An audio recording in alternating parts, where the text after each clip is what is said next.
Am I the a-hole for telling my parents to not include my stepdaughter in their will? Throwaway account. I, 35F, have 2 kids, 17 male/female twins, and 1 stepdaughter, 18, who I met when she was 11. The other day, I was at my parents' house going over some estate planning as I am the executor. While reviewing, I saw my folks had split their assets to be half for my 2 siblings and I and the other half for their grandkids, all to be distributed evenly. My stepdaughter was included. When I asked them about this, they said they wanted to be fair. Their estate isn't super large, but the sum would be substantial, think new car. I told my parents that while generous of them, I didn't think it would be necessary and would be better to split between their 5 grandkids. When we got home, my husband said he overheard what I said and that I was being an off for alienating his daughter. I told him my reasoning was because she is the only child/grandchild/niece on both her parents' sides and that she would be set. Her grandparents own multiple properties, her uncles are fairly well off and live in a Hkal area, and well, she's the only kid and it's not looking like, at least in his side, that she'll have any cousins. Plus, their collective net worth is substantially more than my side. I also asked him if his parents included my kids in their estate, but he refused to answer.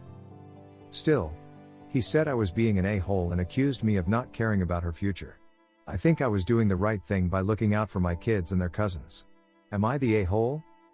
Edit, I was told to include this in the post. 1. I didn't argue with or pressure my parents to make a change. I simply mentioned that I don't feel it was necessary for her to receive a monetary amount. 2. My mom plans on giving her a set of family heirloom jewelry that is her birthstone. I think this is quite thoughtful. I'm not a big jewelry person and she has other sets for the other girls in the family, so I feel this is okay. 3. My parents have seen her about 3-5x a year since I met her. 4. My nephews and my kids do not have active relationships with their biological father sides. My niece is a new mom and works at a restaurant. I feel that financial inheritance would be more impactful for them even as such a small amount. 5. I know my SD is set to inherit at least 2 houses in a major city with Hkal. I found this out a while back after my husband asked me to help him organize his office. I had to read through papers to know how to file them accordingly. The paper was a certified copy and was drafted soon after we married. My kids were not included. I am not sure if it has been updated. I did not ask him about it at the time because I did not have an issue with it. 6. There is distance in the relationship, but I don't feel it's my fault. I can explain this. When I met her mom for the first time, she made it very clear that I wasn't her mom. I didn't see this as an issue because I did not want to overstep, and as a mom myself, I could see where she was coming from and respected her request. But as time progressed, our opportunity to spend time together became less frequent. At first my husband had every other weekend visitation. It became less frequent as she became a teenager because she wanted to spend the night with friends, hang out, etc., which I see as normal teenager behavior. The other piece is that we were never invited to be included in major celebrations for her. We usually celebrated birthdays with her a week after because we weren't invited. My husband was just not us. She's also never spent Thanksgiving or Christmas with us because her mom wanted those days. Again, which I saw as fine because that's her only child. My husband would spend holidays with her at her mom's house, which I encouraged because I knew the importance of father/daughter connections. We also were not invited to her HS graduation. I think she's a beautiful and brilliant young woman and care for her tremendously. But it's challenging to develop deep, meaningful relationships with people you have little contact with. 7. For people putting me in the category of the evil stepmother, saying that I see her as other, don't think that I haven't been trying since the beginning. I include her in every way I can in the times that she is with us by doing things like teaching her my family recipes, taking her shopping for clothes so that she doesn't have to bring things back and forth, and attending every school athletic event that I could. I have tried to include her in family vacation planning, but was told by her mother that unless the vacation occurred on a weekend we're scheduled to have with her, then she would not allow us to have the time. This limited our options to local weekend trips, but even then, her mom comes up with some reason she can't join, including surprise trips to another state. I even suggested a family cruise in lieu of a honeymoon to celebrate our new family, but was blocked by her mom. My husband is allowed to take her on extended vacations as long as it's just the 2 of them. I have tried to be flexible in accommodations around holidays by postponing things like Christmas morning so that she can be included. This created frustration in my kids because they felt like they shouldn't have to put their lives aside to accommodate for her. One year when the holiday occurred on one of our planned weekends, I came up with the suggestion of celebrating Christmas on Christmas Eve so we could do the full family thing. My kids weren't thrilled, but they understood. In the end, we didn't end up spending any time with her, as her mom told us that she planned on having a dinner party on Christmas Eve and needed my stepdaughter to help her prepare. When the time came for college applications, I was ecstatic to be asked by my stepdaughter to help her with the applications, but soon after was told that her mom hired a professional to help her get into her top choice schools and I was no longer needed. I have tried to have a bond with her with the little time that I have. I have consistently brought up to my husband that I feel like we needed more time with her to help build our relationship, at the very least by him maintaining his every other weekend schedule. He has told me that ultimately her mom is her mom and she determines her schedule and how she spends her time.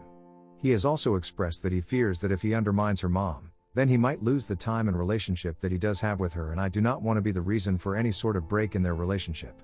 His time/relationship with her hasn't changed, so maybe he doesn't see the need for me/my kids to be involved.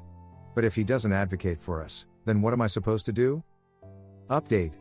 I haven't had the opportunity to have a discussion with my husband about all of this, as I was waiting to speak with my therapist to get advice on the best way to approach the conversation.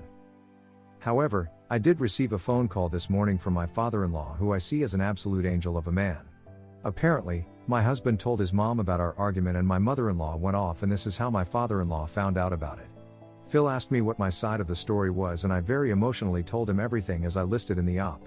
I told him it was not my intention to alienate SD in any way and that this whole thing has created a nightmare. After deep breath and slight pause, my Phil said that I did the right thing. A few years ago, my Phil suffered a series of strokes. He said that this prompted him to want to reevaluate the estate to make sure that everything was in order. He is quite old, close to 90, and has a lot of underlying health issues. He and my Mill share all of their assets, and she is also his POA in case anything happens, and because they have a family trust, he wanted to include her and his sons in the discussion. He told me that he brought up that he wanted to include my children in the family trust. He told me he proposed to allow for 10% of the trust's liquid assets to be split between my two kids to help get a start on life. He then said that my Mill pushed back very hard, saying that because my children were not biologically related to their family and they should not be considered. When he asked my husband his thoughts on it, Phil said my husband's response was that it was best to keep it in the family, but that he would consider including us in his portion upon his passing if he and I were still together. Phil said this was a surprise because at that point we were still basically newlyweds and was surprised a new husband would even think that way. My Mill's response to that was unhappy, saying again we weren't blood and that this was a family issue. Because of the stress caused by the situation, and because of the recent strokes, Phil did not want to press things further. Phil said afterwards, he pulled my husband aside to find out more about what he had meant and to be assured that my kids would be included, and was basically told by my husband that he would do what was best for his family, and the conversation was dropped. Now, Phil said that he didn't push further at this point because he was getting tired from the conversation. But in light of what's happening and how my Mill and husband are responding behind closed doors, he felt it was necessary to let me know. He said that SD is set to be more than okay when it comes time, and that my husband is asked to tap into funds to pay for her college so she would not need to take out any loans, which he agreed to. He said he asked my husband if he would do the same for my kids, and that my husband's response was that he would ask when the time came, as my kids did not yet know what was going to happen regarding college admissions. Phil asked me if my husband and I had this conversation. I told him that my husband and I discussions about my kids' school was that they would need to take out loans, finish college, and then we would help pay off half of the loans together once they graduated. My husband has never suggested that anything for my kids' college would be paid for through his family trust. My Phil was very apologetic, saying he should have pushed further as he loves us greatly and feels like he did not do enough. I told him it was not his fault and that he should not feel responsible for any of this, and that I did not want him to feel obligated to make any changes or bring it up with Mill/husband because I knew it would create additional stress for him and I wanted him to take care of his peace. He said though his desire would be to do so, that since his wife and he have a joint estate, and that she is POA, that he felt like it would be more trouble than it's worth. He is blind and has a lot of mobility issues, so anything he does he is dependent on her. He also said that based on what he's heard on his side, he felt if he did update his will, then they would likely contest it, which would create a financial burden on my end, and he didn't want to create a negative situation. I told him again that it was okay and that we would be okay in life and that he was not responsible for anything that happened. I told him that my intention wasn't to be added to the trust, just to make a point to my husband, to which he said he understood and agreed. He apologized again, we told each other how much we loved one another, and he ended the call saying he considered me a person of integrity, which is a rare gem. Now that I have this information, I feel like this whole situation brought to light a lot of things I hadn't considered regarding my marriage. Also, writing out everything regarding how my husband navigated his relationship with his daughter/ex-wife really put things into perspective that makes me feel like we were never a priority for him. I'm not sure where to go from here. I plan to bring this all up with my therapist and talk it out to figure out what I should do. But I no longer feel like the for advocating for my biological family because my husband and his side have been advocating for theirs, Phil excluded. Final update. I've had many people reach out for an update, so here it is. I will be divorcing my husband. A lot has happened since I posted this. Thank you to those who responded and PM'd me kind words of encouragement that helped me take a step back and evaluate the dynamics of my marriage. This whole situation was much bigger than my comment to my parents. And despite everything, I am thankful it was a catalyst for truth rather than wasting more years of my life, love, and energy. First, I did try to speak to my husband. Whenever I brought it up, he said that he was over the issue.